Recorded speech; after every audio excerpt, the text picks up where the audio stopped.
Ma'am, পেশেন্টের কষ্ট হচ্ছে, ওনার হাতের বাঁধন খুলে দিই। ডাক্তার রুবি হেড নার্স শিলার দিকে তাকিয়ে বলে, হোক। তুমি পা ধরে রাখো, ওয়াশ করাটা জরুরি। অ্যাফেক্টেড এরিয়াগুলো তো ইমিডিয়েটলি ক্লিন করতে হবে। ওর জামা কাটো, কাঁচি কোথায়? ধরে রাখো ওকে। দুজন অ্যাসিস্ট্যান্ট নার্স পা ধরে। তারা দুজনই সদ্য জয়েন করেছে চাকুরিতে, বাচ্চা বয়সী। এটাও তাদের জীবনের প্রথম অভিজ্ঞতা। দৃশ্যটা তাদের ভিতরে নাড়িয়ে দিচ্ছে। নিশ্চুপ চোখে দিয়ে পানি ঝরাচ্ছে তারা। ইমার্জেন্সি ইউনিটের লোহার দরজা ভেদ করে গগন বিদারী চিৎকারে পুরো হসপিটাল থাকা প্রত্যেকটা স্তন্যপায়ীকে কাঁপিয়ে দিচ্ছে। স্বামীন ধীর পায়ে এক কদম এগিয়ে যায়। পিছন থেকে ফুয়াদ শক্ত করে জাপটে ধরে রাখে তাকে। স্বামীন, যাস না। স্বামী নিজেকে ছাড়িয়ে নিয়ে এগিয়ে যায়। দলের ছেলেরা ঝাপটে ধরে, ভাই দোহাই লাগে, যাবেন না। কিছুক্ষণ ওদের সাথে ধস্তাধস্তি করে স্বামীন নিস্তেজ হয়ে ফুয়াদের গায়ে এলিয়ে পড়তে চায়। শক্ত করে ফুয়াদ স্বামীনকে আঁকড়ে ধরে রেখেছে। কান্নার তীব্রতা ক্ষণে ক্ষণে বেড়ে যাচ্ছে। দীর্ঘ সময় পর একেবারে নিস্তেজ হয়ে যায় পুরো ইমার্জেন্সি ইউনিট। স্বামীন অনুভূতি শূন্য হয়ে পড়ে থাকে করিডোরের মেঝেতে। তার থেকে দূরে লাশের মতো পড়ে আছে আতর আলম। এবারও তারা দুজনের প্রতিদ্বন্দ্বী। কে কতটা ক্ষত বিক্ষত হতে পারে তা প্রতিযোগিতা চলছে যেন। ডাক্তার রুবি দ্রুত পায়ে দরজা খুলে বেরিয়ে আসে। ফুরাত এগিয়ে যায়, কিছু জিজ্ঞেস করে। পূর্বেই রুবি বলে ওঠে, হাই ডোজের ইঞ্জেকশন দেওয়া হয়েছে, জ্ঞান নেই, ট্রিটমেন্ট শুরু করব এখন। কথাটা শেষ করে রুবি রনির দিকে তাকিয়ে বিরক্ত ভঙ্গিতে বলে, তুমি কি অশিক্ষিত? জানো না অ্যাসিড অ্যাফেক্টেড এরিয়া পানি ঢালতে হয় তৎক্ষণাৎ? নাকি বুঝতে পারোনি? অবুঝ নাকি? রনি উৎকণ্ঠা নিয়ে বলে, ম্যাম পানি ঢেলেছি, মুখে পানি ঢালতে ঢালতে আনা হয়েছে। What nonsense! অ্যাসিড গায়ে লেগেছে আর তুমি মুখে পানি ঢেলেছ? গায়ে পর্যাপ্ত পানি ঢালা উচিত ছিল। রনি মিউয়ে যায়। দূরে বসে মিহি সুরে কেঁদে যাচ্ছে নৌসিন। স্বামীন ক্লান্ত ভঙ্গিতে উঠে দাঁড়ায়। রুবির দিকে তাকিয়ে নিষ্প্রাণ গলায় বলে, ওকে বিদেশে পাঠানোর ব্যবস্থা করুন আন্টি। কথা বলুন, বোর্ড বসান এক্ষুনি, এই মুহূর্তেই। রুবি স্বামীনের দিকে তাকিয়ে ধীরে সুস্থ বলে, শান্ত হও। I can feel you. ট্রিটমেন্টে বিদেশে যেটা হবে এখানেও ওকে সেটা দেওয়া হবে। এটা একটা লম্বা সময়ের ব্যাপার। ট্রিটমেন্টের শেষে বুঝতে পারবো সার্জারি লাগবে কি না। শান্ত হও তুমি। শরীরের বেশ কিছু স্থানে অ্যাফেক্টেড হয়েছে, তার উপর বোকামি করে কেউ পর্যাপ্ত পানি ঢালেনি গায়ে। পিঠ পেটে ডান পাশে ডান হাতে কোনো শুনতে পাচ্ছি না আন্টি, নিস্তেজ কণ্ঠে বলে স্বামীন। রুবির হাতে গ্লাভস খুলেই বলে, জাস্ট প্রে ফর হার স্বামীন। আমরা আমাদের সর্বোচ্চ চেষ্টা করব। রুবি চলে যেতেই স্বামীন উঠে দাঁড়ায়। এদিক ওদিক অসহায়ের মতো তাকে দেয়ালে হাত দিয়ে অনবরত ঘুষি মারতে থাকে। ফুয়াদ গিয়ে ধরে ফেলে তাকে। স্বামীন ঘন ঘন নিঃশ্বাস ফেলে বলতে থাকে, আমার জন্য যা যা হয়েছে সব আমার জন্য। ওর লাইফে আমি একটা অভিশাপ। ফুয়াদ, এসব কি বলছিস? তোর জন্য কেন হবে? চেঁচিয়ে ওঠে ফুয়াদ। এসব আমার শত্রুরা করেছে, আমি দায়। ফুয়াদ, কতটা কষ্ট হচ্ছে ওর। আচ্ছা, রাস্তায় কেমন করেছিল? নিশ্চয় গলাকাটা মুরগির মতো ছটপট করছিল। কথাটা বলে স্বামীন শেষ করতে পারে না। রনি এগিয়ে এসে বলে, ভাই, ছেলে দুটোকে ধরা হয়েছে, পুলিশের হেফাজতে আছে। একটা গভীর নিঃশ্বাস ফেলে আশেপাশে তাকায় সে। আতর আলম একইভাবে পড়ে আছে। স্বামীন ইমার্জেন্সি ইউনিটের দরজার দিকে এক পলক তাকিয়ে শার্টের হাতা গুটিয়ে নিয়ে ঘুরে দাঁড়ায়। ফুয়াদ বলে, কোথায় যাচ্ছিস? কোনো জবাব না দিয়ে স্বামীন বেরিয়ে যায় হসপিটাল থেকে। ভিতর থেকে কার ভাটানো আর্তনা পুরো দালান ভারী হয়ে উঠছে, কিন্তু কারো সেদিকে কোনো ভ্রূক্ষেপ নেই। যে যার মতো কাজ করে যাচ্ছে। কম্পিউটার অপারেটরের এক মনে ডেস্কটপে কিছু একটা দেখে যাচ্ছে। থানার কনস্টেবল সুধীর দাস রিমান্ডের রুমের দরজা বাইরে বন্দুক মেঝেতে ঠেকে দাঁড়িয়ে আছে। তার মুখ ভাবলেসীন। শামিন, স্টপ স্টপ শামিন, মরে যাবে ও। পেছন থেকে গায়ে সর্বোচ্চ শক্তি খাটিয়ে শামিনকে ফেরানোর চেষ্টা করছে সমীর। সাদিক লকআপের এক পাশে মেঝেতে গুটিয়ে বসে আছে। ভয়ক্ত চোখে সে শামিনের তাণ্ডব দেখছে। রবিকে বোধ হয় শেষ করে ছাড়বে, তারপর তার পালা। শামিন রবির মাথায় পা দিয়ে পিষে দিতে চায়। রবি তীব্র আর্তনা করে ওঠে। শামিন চেঁচিয়ে বলতে থাকে, কি ক্ষতি করেছে আমি তোর? কোন জন্মের প্রতিশোধ নিলি তুই? বল, মরার আগে বলে যা। সমীর শামিনের জাপটে ধরে শামিন ছেড়ে দেয়। ভাই শামিন, এটা অন্যায়, আমার চাকরি চলে যাবে, বোঝার চেষ্টা কর। ওর রক্ত বমি হচ্ছে। সমীরকে ধাক্কা দিয়ে শামিন রবির দিকে তাকিয়ে বলে, জবাব দে, তোর কি ক্ষতি করেছি আমি? ভাই ভাই, আল্লাহর কসম, আমরা আপনার বউকে কিছু করতে চাইনি। আমাদের টার্গেট নৌসিন ছিল। হুট করে নৌসিন নিচু হয়ে যা আপনার বউয়ের গায়ে লেগে গিয়েছে। ভাই, আপনার বউকে কিছু করতে চাইনি। শামিন দাঁতে দাঁত চেপে গায়ের সমস্ত শক্তি দিয়ে রবির মাথাটা চেপে ধরে। সমীর কোনো দিশা খুঁজে না পেয়ে কনস্টেবলকে ডেকে শামিনকে ছাড়িয়ে নেয়। শামিন হাঁপাচ্ছে। সমীর একটা চেয়ার টেনে শামিনের বসিয়ে দেয়। গায়ে হালকা আকাশি রঙের শার্টটা রক্তের ছোপ ছোপ দাগ। এক গ্লাস পানি খেয়ে নিস্তেজ হয়ে বসে থাকে। সমীর গিয়ে সাদিককে মারতে থাকে। নৌসিনকে কেন এসিড মারতে চেয়েছিলি? কার কথায় জবাব দে। স্যার, সৈকত ভাই, সমরেশ ভূঁইয়ার ছেলে। কেঁদে ফেলে সাদিক। শামিন সাদিকের দিকে তাকিয়ে আছে হিংস্র দুটি চোখ। এমন সময় সাদিকের ফোন বেজে ওঠে। সমীর গম্ভীর কণ্ঠে বলে, কে ফোন দিয়েছে? সাদিক কাঁপা কাঁপা হাতে ফোনটা তুলে বলে, সৈকত ভূঁইয়া ফোন দিয়েছে স্যার, রিসিভ কর। আর যা যা শিখিয়ে দেব সেটা বলবি, স্পিকার অন কর। সাদিক মাথা নাড়ায়। ফোনটা রিসিভ হতে ওপাশ থেকে সৈকত বলে, কিরে শালা, ফোন ধরছিলি না কেন? কাজ হয়েছে? তর পেয়েছে ও? রাস্তায় রাস্তায় লাফিয়েছে তাই না? গড়াগড়ি খেয়েছে ওর সুন্দর মুখ চেপে ধরে। সাদিক একটা ঢোক গিলে বলে, ভাই, একটা ভুল হয়ে গিয়েছে। ভুল মানে কি ভুল? ভাই, এসিড নওশিনের মুখে ছুটতে গিয়ে ভুল করে শামিন ইয়াসার বইয়ের গায়ে লেগেছে। হোয়াট? আলোর গায়ে? ভাই, কি হয়েছে? ওর মুখ পুড়ে গিয়েছে? না ভাই, গায়ে লেগেছে, পিঠে।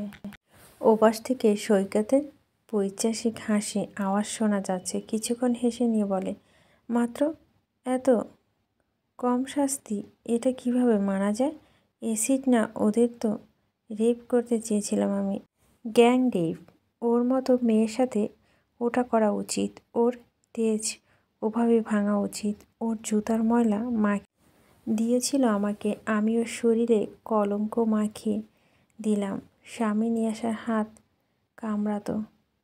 শুনেছি ওকে ছেড়ে দিচ্ছে স্বামী, তাহলে ভালোই হবে।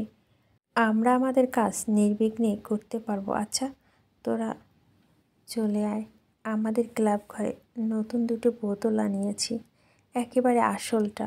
নৌসিনকেও পরে দেখে নেব। সৈকত ফোন কেটে দেয়। স্বামী তৎক্ষণাৎ উঠে দাঁড়ায়। সমীর আবারও স্বামীনকে ধরে ফেলে। কোথায় যাচ্ছিস? স্বামীন শীতল চোখে তাকিয়ে সমীরকে দিকে। সমীর চেঁচিয়ে বলে ওঠে, না, তুই একটুও বাড়াবাড়ি করবি না স্বামীন। আমি ফোর্স পাঠাচ্ছি, আমি নিজেই যাচ্ছি, তুই কিচ্ছু করবি না। তোর বউ হসপিটালে। স্বামীন, ডোন্ট ফরগেট দ্যাট। স্বামীন পুনরায় চেয়ারে ধপ করে বসে পড়ে। বিড়বিড় করে বলে, শুয়ারের বাচ্চাগুলো বুঝতে পারছে না ওরা আঘাত স্বামীন বউকে নয়, স্বামীনকে করেছে। চোখ খুলে রেহানা বিড়বিড় করে আলোর নাম ধরে ডাকতে থাকে। ঈশিতা এগিয়ে এসে রেহানার হাত ধরে বলে, আন্টি, ভাবি ঠিক আছে, ভাবি একেবারে ঠিক আছে, ঘুমাচ্ছে ভাবি, আপনি শান্ত হন। রেহানা দু চোখ বন্ধ করে ফেলে। চোখের কানের বেয়ে দু ফোঁটা পানি গড়িয়ে পড়ে। ঠোঁট কেঁপে ওঠে। একটা দীর্ঘশ্বাস ছেড়ে বলে, জানো না মা, জীবনদশায় আমি এক ওয়াক্ত নামাজ ছাড়িনি, কখনোই বরকে কৃতজ্ঞতা জানাতে কৃপণ করিনি। সব প্রার্থনাতে আমি শুধু স্বামী সন্তান ভালো চেয়েছি। মেয়েটা আমার কিসের শাস্তি পাচ্ছে বলো তো? জীবনে কখনো একটা পিঁপড়েকে কষ্ট দেয়নি, একটা মিথ্যা কথা বলেনি, অন্যায়ের সাথে আপোষ করেনি, তবুও এত কষ্ট কেন ওর? ঈশিতা চুপ করে রেহানার দিকে তাকিয়ে আছে। রেহানা অঝোর ধারায় কেঁদেই যাচ্ছে। স্বামীর উদাস চোখে মাথা ঘুরিয়ে চারপাশটা দেখতে থাকে। এখানে এই স্থানে শুরু হয়েছিল সব কিছু। এখানে একটা বিশাল মন ছিল, জনসমুদ্রের উত্তাল ঢেউ ছিল, মুখের সামনে ছিল মাইক্রোফোন। হঠাৎ গালে কারো হাতের স্পর্শ পেয়ে স্বামীর ঘুরে তাকাতেই দেখে চোখের পানি নিয়ে অগ্নিমূর্তি ধারণ করে দাঁড়িয়ে আছে এক শ্যাম সুন্দরী, ছোটোখাটো দেখতে, মায়াবী আয়তকার চোখ দুটো রসগোল্লার সাইজের মতো বানিয়ে স্বামীনের দিকে ঘৃণা নিয়ে তাকিয়েছিল। চোখের সামনে সেই দৃশ্য পুনরায় ভেসে উঠতেই স্বামীর আনমনে হেসে ওঠে। সেই দিন কী পরিমাণ রাগে জন্মেছিল ওই তেজি মেয়েটির প্রতি, ইচ্ছে করছিল খুন করে ফেলতে। আর আজ সেই মেয়েটির জন্য তাকে খুন হতে হচ্ছে। অনুভূতিরা গলা টিপে স্বামীনের ইয়াশাকে, সত্তাকে খুন করেছে প্রতিনিয়ত। একটা দীর্ঘশ্বাস ফেলে স্বামী এগিয়ে যায়। পার্কের বেঞ্চিতে বসে থাকে চুপচাপ। হসপিটালে এখন যাবে না সে। তার আছিয়ার সাথে বোঝাপড়া আছে আজ। এত লোকের ভিড়ে সে তার আছিয়াকে কটু কথা শোনাতে পারবে না। ফোনের রিংটোন বেজে ওঠে। সমীরের ফোন। স্বামী রিসিভ করে। কি ব্যাপার, কনস্টেবল পাঠিয়ে দিলি কেন মাঝ রাস্তায়? তুই হসপিটালে যাসনি? যাব। কি করছিস তুই? স্বামীন তেজি কণ্ঠে বলে ওঠে। অন দ্য ওয়ে স্বামীন। স্বামীন একটা দীর্ঘশ্বাস ছেড়ে দিয়ে বলে, লাশ হলেও চাই। ডাক্তার রুবি এসে ফুয়াদের সামনে দাঁড়িয়ে বলে, স্বামীন কোথায়? কোথায় যেন বেরিয়েছে আন্টি। রুবি বলে, ট্রিটমেন্ট চলছে, চিন্তা করতে বারণ করো। সবাই আল্লাহর কাছে কৃতজ্ঞতা জানা যেন মুখে কিছু হয়নি ফুয়াদ। একটা মেয়ে মৃত্যু হওয়া ভালো তার থেকে। ফুয়াদ কিছুক্ষণ তাকিয়ে থেকে মাথা নাড়ায়। স্বামীন কোথায় গেল বুঝতে পারে না সে। কোনো অঘটন ঘটায়নি তো? আবার থানার ফোন দিয়ে কিছু জানতে পারল না। ফোন বের করে আবার স্বামীর নাম্বারে ডায়াল করে সে। স্বামীর ফোনটা রিসিভ করে। ফুয়াদ বলে, কোথায় গিয়েছিস তুই? কি উল্টো পাল্টো করছিস? হসপিটালে আয়।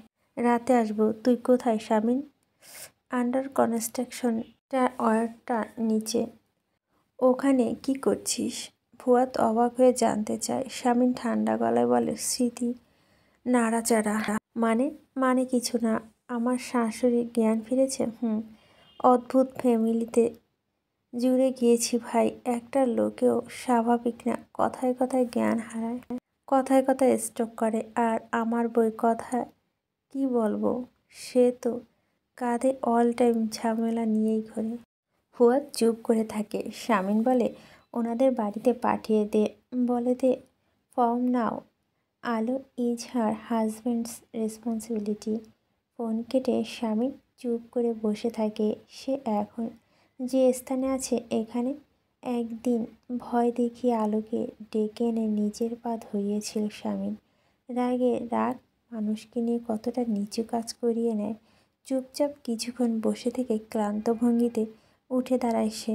মাগরিবের আজান দিয়েছে। পরিত্যক্ত আন্ডার কনস্ট্রাকশন টাওয়ারটা থেকে বেরিয়ে এসে মেন রোডে দাঁড়িয়ে পড়ে। আশেপাশের লোকজন তাকে অদ্ভুত চোখে দেখছে।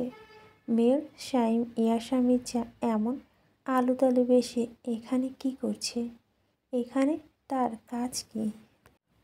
পুলিশের সাথে বন্দুকযুদ্ধে বিরোধী দলের নেতা সমরেশ ভূঁইয়ার ছোট ছেলে সৈকত ভূঁইয়া নিহত।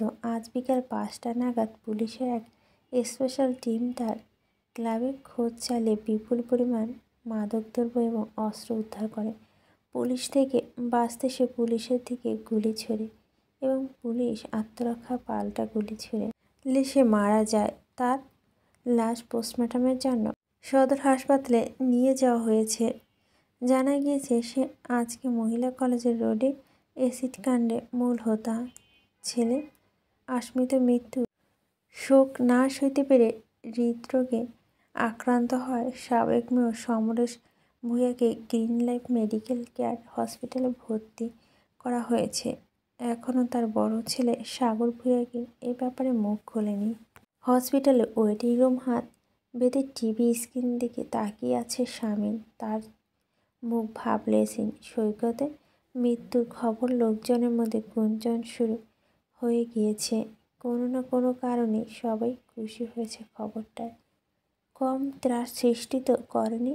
গত 6 মাসে কিশোর গ্যাংয়ের গডফাদার ছিল। কত অভিভাবকের অভিযোগ ছিল ওর নামে। এত অল্প বয়সে মাদকের সাম্রাজ্য বিস্তার করে বসেছিল। ঘুরে ফিরে সবাই শামীম ইয়াশা মির্জাকে দেখছে। পরনে জিন্স প্যান্ট, গায়ে হালকা আকাশি রঙের শার্ট, শার্টে ছোপ ছোপ কালো কালো দাগ।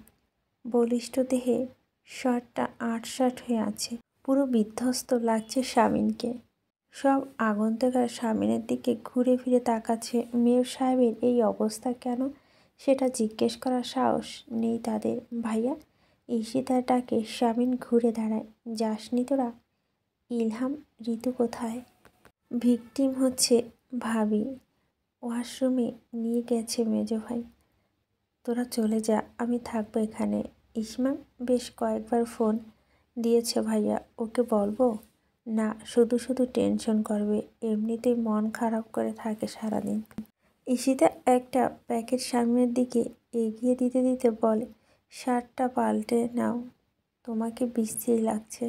শামীম চুপচাপ প্যাকেটটা নিয়ে পাশে একটা বেঞ্চিতে রেখে দেয়। দূরে একটা বেঞ্চে আতাউর আলম চুপচাপ বসে আছে। সবাইকে বাড়িতে পাঠিয়ে দিয়ে সেও থেকে গিয়েছে। হাত বেঁধে দৃষ্টি মেজের দিকে দিয়ে রেখেছে। সবাই চলে যায়। জামিল চুপচাপ করিডোরের একপাশে দাঁড়িয়ে আছে। শামীম জামিলের দিকে তাকিয়ে বলে, তোর বউকে কথা দিয়েছিলাম তোকে দিয়ে চামচামি করাবো না, কিন্তু তুই জন্মগত চামচা। তোর মধ্যে থেকে চামচারা ভাবটা গেল না, যা এখান থেকে। জামিল কিছুক্ষণ তার ভাইয়ের দিকে তাকিয়ে থেকে চলে যায়। হসপিটালে থেকে গিয়েছে দুটি লোক, আতাউর আলম এবং শামীম ইয়াশা মির্জা। আতাউর আলমের মাথাটা বেশ ব্যথা করতে শুরু করেছে। কপালে দুপাশে রক ধপধপ করছে। হঠাৎ তার সামনে কেউ একটা ওয়ান টাইম চায়ের কাপ এগিয়ে ধরে। মাথা তুলে শামীমকে দেখে কিছুক্ষণ তার দিকে তাকিয়ে থাকে। তারপর হাত বাড়িয়ে চায়ের কাপটা নেয়। শামীম নিজে যেন 1 কাপ চা এনেছে। চায়ের কাপে হাত আতাউর আলমের থেকে কিছুটা দূরত্ব বজায় রেখে বসে পড়ে। দুজনেই কয়েক মুহূর্তে চুপ করে থাকে। তারপর শামীম পরিস্থিতি স্বাভাবিক করতে বলে, এখানে ক্যান্টিনের চা একেবারে বিশ্রী, খুব সস্তা চায়ের পাতা দেয়। মনে হয় যেসব চায়ের পাতা লাশের কফিনে দেওয়া হয় সেটা। এই চাটা বাইরে থেকে আনলাম। আতাউর আলম চায়ে কাপে চুমুক দেয়। শামীম এক পলক তার দিকে তাকিয়ে থেকে বলে, আপনার সাথে কখনো খোলামেলা আলোচনা করা হয়নি। কি আলোচনা? আতাউর আলম শামীমের দিকে তাকিয়ে জিজ্ঞেস করে। আমি আপনার অ্যাক্সিডেন্ট করানি, কান ভাঙানো হয়েছিল আপনার মেয়ের। আমিও জামিলকে কোপানোর ব্যবস্থা করিনি, কান ভাঙানো হয়েছিল তোমার। দুজনে আবার চুপচাপ। শামীমের দিকে তাকিয়ে আতাউর আলম বলে, তোমার ধারণা তুমি আমার মেয়েকে ভালোবাসো? তা আমার মেয়েকে কতটা ভালোবাসো তুমি? আপনি যতটা আপনার মেয়েকে ভালোবাসেন তার থেকে একটু কম, ঠান্ডা গলা জবাব দেয় শামীম। আতাউর আলম বলে, লাভ কি, তুমি একটা গুন্ডা। শামীম ম্লান হাসে। আতাউর আলম শামীমের গায়ের দিকে তাকিয়ে বলে, গায়ে রক্ত কেন? কাকে কুপিয়ে এসেছো আবার? শামীম মৃদু হেসে চায়ের কাপটা বিনে ছুঁড়ে মেরে উঠে দাঁড়ায়। তারপর ক্লান্ত ভঙ্গিতে আলোর কেবিনের দিকে যায়। দরজার বাইরে থেকে 2 মিনিট ভিতরে তাকিয়ে থেকে পা বাড়ায় শামীম। পিছন থেকে ডাক্তার রুবি ডেকে ওঠে, শামীম। শামীম ঘুরে তাকায়। রুবি বলে, কোথায় যাচ্ছ? ভেতরে, ওর কাছে। রুবি শামীমকে ভালো করে লক্ষ্য করে বলে, নো ওয়ে শামীম, ইনফেকশনের ঝামেলা আছে। তুমি নিজেই জীবাণু নিয়ে ঘুরছো। কি অবস্থা তোমার? আন্টি, শার্ট পাল্টে আসছি আমি, একবার প্লিজ। রুবি বলে, ঠিক আছে, চলো আগে সার্জিক্যাল পোশাক পরে নাও, তারপর ঢুকবে। হাইড্রোজেন ইঞ্জেকশন দেওয়া হয়েছে। পিঠের ক্ষতটা সবচেয়ে বেশি। যখন অ্যাসিড ছোড়া হচ্ছিল তার কয়েক মুহূর্ত আগে একটা বালুভর্তি ট্রাক চলে গিয়েছিল ওদের পাশ দিয়ে। পেট্রোলের তীব্র গন্ধ আলো মুখে ওড়না চেপে ধরে ঘুরে গিয়েছিল। অ্যাসিড ছিটকে লেগে যায় তার পিঠে। আলোকে কাত করে রাখা হয়েছে। চুলগুলো দুটো বেনি করে দিয়েছে নার্স। পুরো শরীর একটা সাদা চাদর দিয়ে ঢেকে রাখা হয়েছে। ধীর পায়ে হেঁটে গিয়ে শামিন কিছুটা দূরত্ব রেখে একটা চেয়ার টেনে বসে পড়ে। দীর্ঘ সময় ধরে আলোর মুখের দিকে তাকিয়ে থাকে সে। উজ্জ্বল শ্যামলা বর্ণের মুখটা এখন অতিরিক্ত ফর্সা লাগছে। আলো যদি এখন নিজেকে দেখত তাহলে নিজেই নিজেকে বলতো। সাদা মূলা চুলে বাচ্চাদের মতো দুবেনি করে রাখা, ছোটোখাটো গোলগাল মুখটাকে আরও ছোট লাগছে। এখন আলোকে দেখে 24 বছরের কোনো ভদ্রমহিলা নয়, বরং 17 বছরের কিশোরী মেয়েদের মতো লাগছে। ওই পাতলা দুটো ঠোঁট দেখে কে বলবে ওই ঠোঁট নেড়ে। এই অভদ্র মহিলা কত কুৎসিত কুৎসিত গালি দেয় সবাইকে। চেহারার সাথে স্বভাব আচরণ কিচ্ছু যায় না মেয়েটার। চেহারা দেখে কতটা অবলা লাগে, আর আচরণ দেখে মনে হয় জেল ফেরত লেডি ড্রাগ মাফিয়া। শামিন আনমনে হেসে ফেলে, তারপর একটা গভীর নিঃশ্বাস ফেলে অস্ফুট স্বরে বলে উঠে, কি বলেছিলে সেই দিন? বলেছিলে ইয়াশা মির্জা। চলুন তাহলে একটা বাজি ধরা যাক।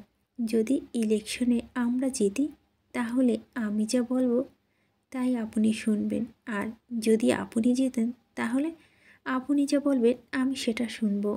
এটা বলেছিলেন তাই না? তারপর কি হলো? আমি জিতলাম। বাজিতে জিতে সত্য মোতাবেক তোমার আমার কথা শোনার কথা ছিল, তাই না? আর আমি বলেছিলাম তোমাকে তুমি ভালো থাকো, এটাই তো, তাই না? এটাই তো সত্য ছিল। তুমি আমার সত্য মানলে কই? কেন ভালো থাকলে না তুমি? এ পর্যন্ত বলে শামিন থামে, তারপর আবার বলতে শুরু করে, সত্য ভাঙলে কি হয় জানো তো আছিয়া? যে সত্য ভাঙে তাকে শাস্তি পেতে হয়। তোমাকেও শাস্তি পেতে হবে। তোমাকে তোমার স্বামী শাস্তি দেবে আছিয়া। কথাগুলো বলে শামিন চুপ হয়ে যায়। চাদরের ফাঁক দিয়ে আলোর হাতে বের হয়ে আছে। শামিন তার হাত বাড়িয়ে আলোর একটা আঙুল ছোঁয়, তারপর তার মুখের দিকে এক দৃষ্টিতে তাকিয়ে থাকে।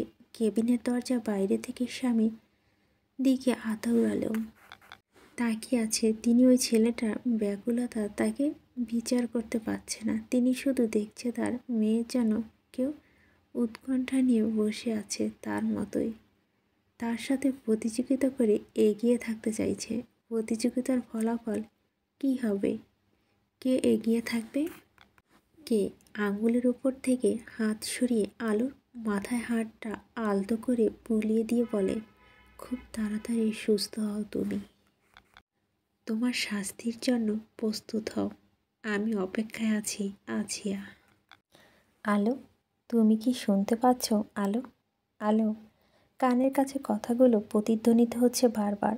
অপরিচিত নারী কণ্ঠটি খুব চমৎকার, কিন্তু তাকে ডাকছে কেন? চোখের পাতা মেলে তাকানোর সর্বোচ্চ চেষ্টা করে ব্যর্থ হলো, তবুও সে হাল ছাড়ল না। রুবির দিকে তাকিয়ে হেড নার্স শিলা বলে ওঠে, ম্যাম চোখ খুলছে, বাড়ির লোককে ডাকবে। যদি চেঁচামেচি শুরু করে দেয় সামলাতে পারবে? না, কাউকে দরকার নেই। শামিন বলেছে, she is a strong woman. দেখি কথাটা কতটুকু সত্যি। অবশেষে সফল হলো সে। দু চোখ মেলে আলো পিট পিট করে তাকাচ্ছে। নাকে কেমন ঔষধের তীব্র ঝাঁঝালো গন্ধ এসে লাগে। কোথায় সে? কিচ্ছু বুঝতে পারছে না সে। মাথার উপর সিলিং ফ্যানটা চলছে না, কিন্তু পুরো ঘর শীতল। আলোর ঘাড় ঘুরিয়ে দেখতে পায় দুজন অপরিচিত মহিলা তার দিকে ঝুঁকে তাকিয়ে আছে।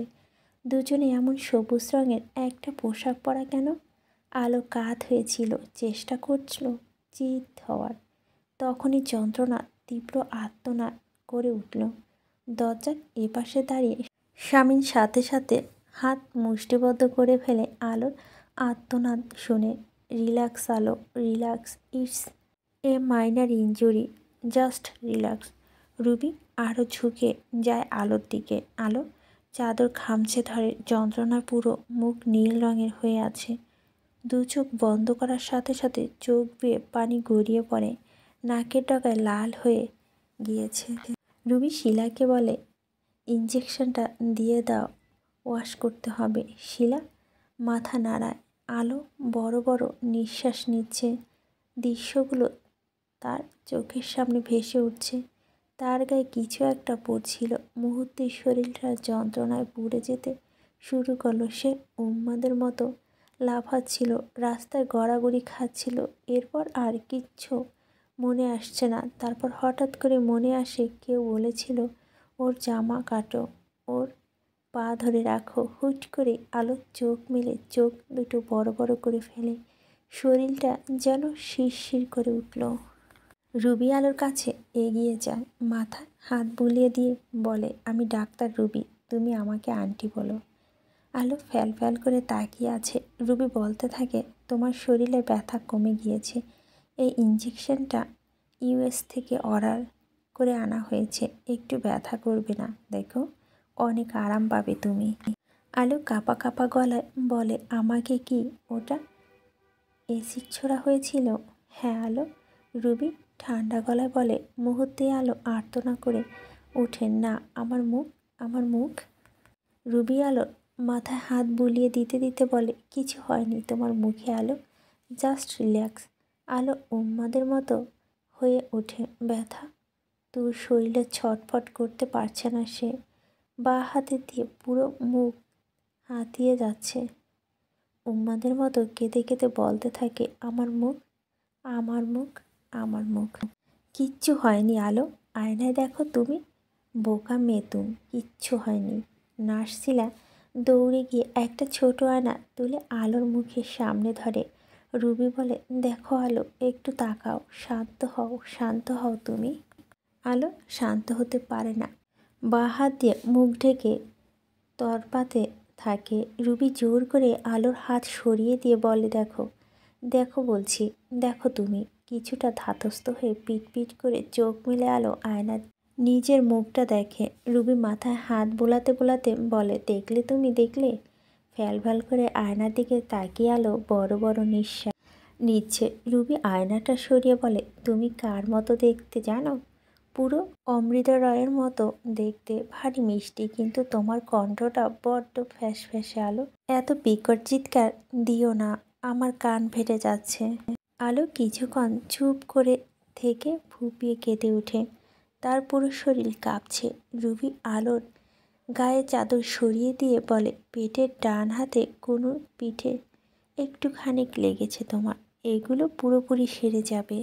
আলো কাঁদছে, নিশ্চুপ কাঁদছে।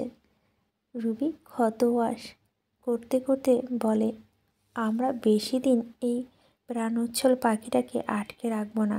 তুমি খুব শীঘ্রই উঠতে পারবে। কেন? আমার সাথেই কেন? ঝরঝর করে কেঁদে দিয়ে বলে উঠে আলো। রুবি কোনো উত্তর দেয় না। আলো বলে উঠে, আমি খারাপ মেয়ে, আমি খারাপ মেয়ে বলে। একই কথা বিড়বিড় করতে থাকে আলো।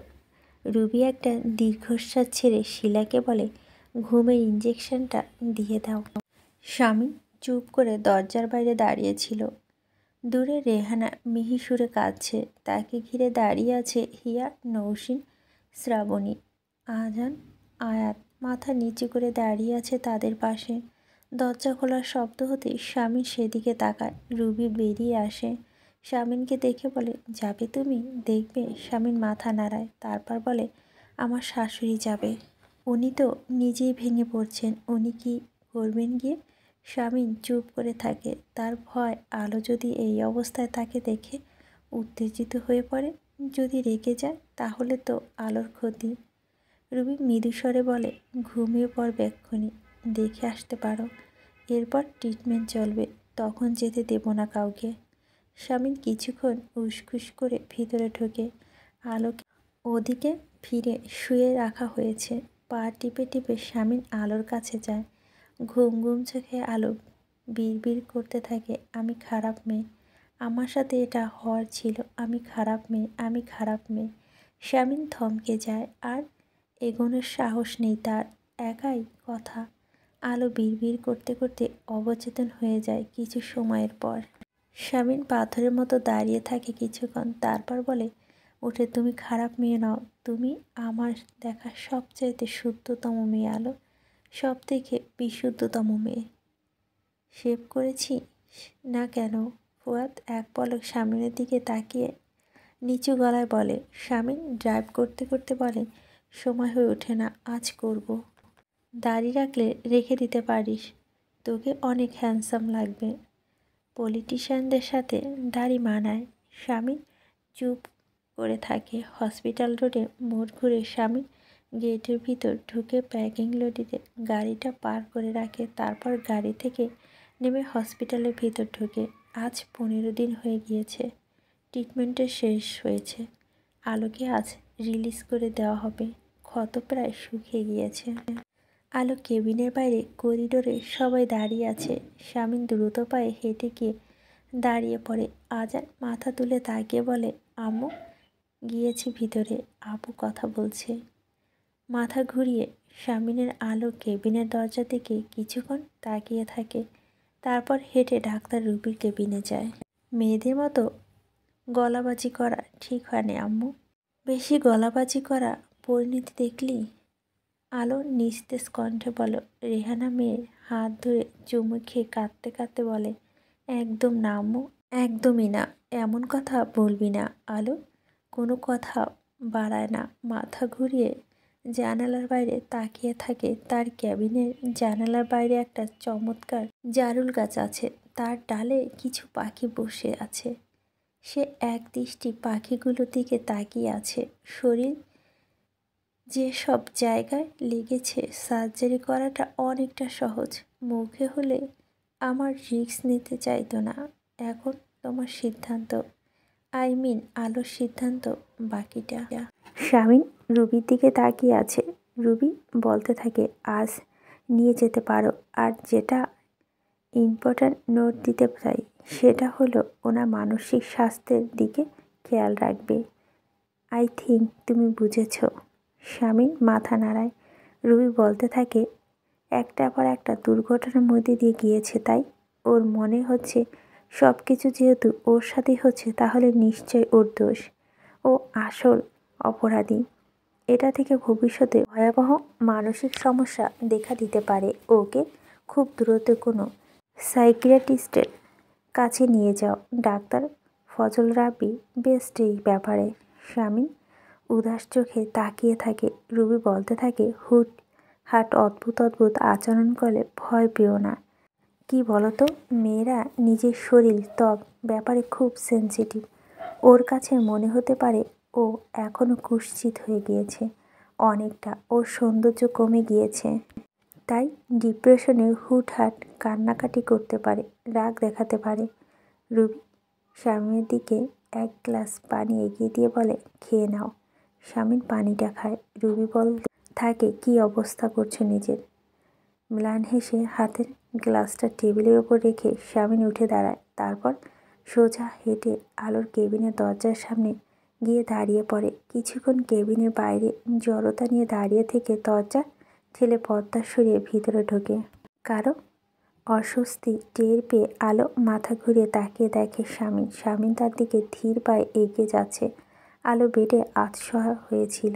কয়েক পলক শামিনের দিকে তাকিয়ে থেকে মাথা ঘুরিয়ে আবারও জানালার বাইরে চোখ রাখে। কিছুক্ষণ দাঁড়িয়ে থেকে একটা চেয়ার টেনে শামিন বসে পড়ে।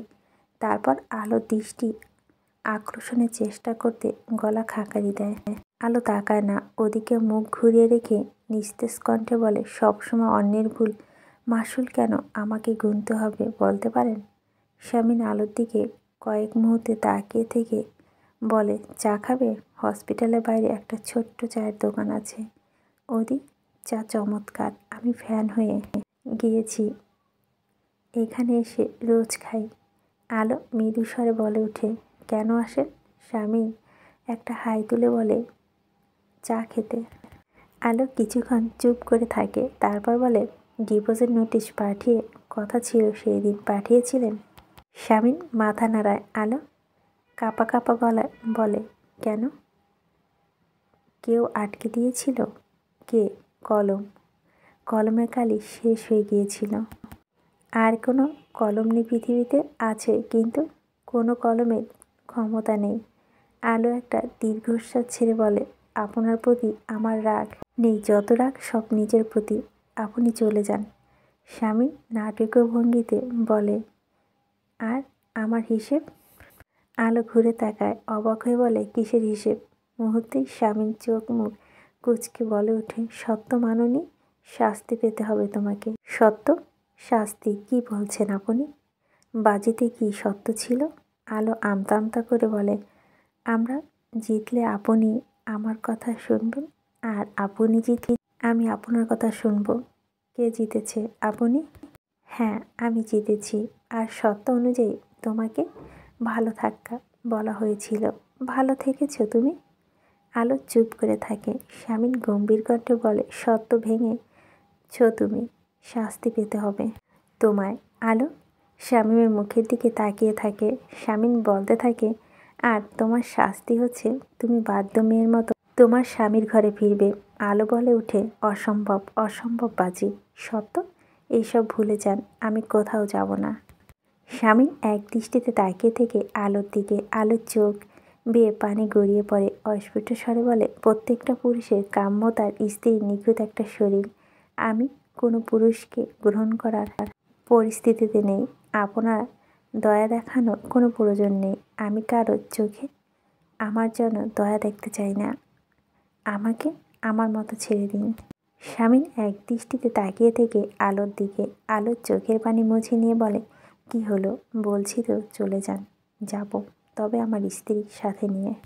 ইয়াশা মির্জা আলো রাগ দেখিয়ে বলে ওঠে, হ্যাঁ বলো আছিয়া, বাড়াবাড়ি করছেন। স্বামী অদ্ভুতভাবে হাসতে থাকে। আলো চেঁচিয়ে উঠে বলে, আব্বু, আব্বু তুমি কোথায়? আদৌল আলম কেবিনের ভিতরে ঢোকে। তার পিছু পিছু ঢোকে রেহানা, আজান, আয়াত, আলোর বান্ধবীরা, ফুয়াদ, ঈশিতা, জামিল, দলের ছেলেরা সবাই। আলো গায়ে হসপিটালের পোশাক, চুলে দুটো বেনি করা। আতর আলমে দেখে আলো বলে ওঠে, উনি কি বলছে? কি বলছে?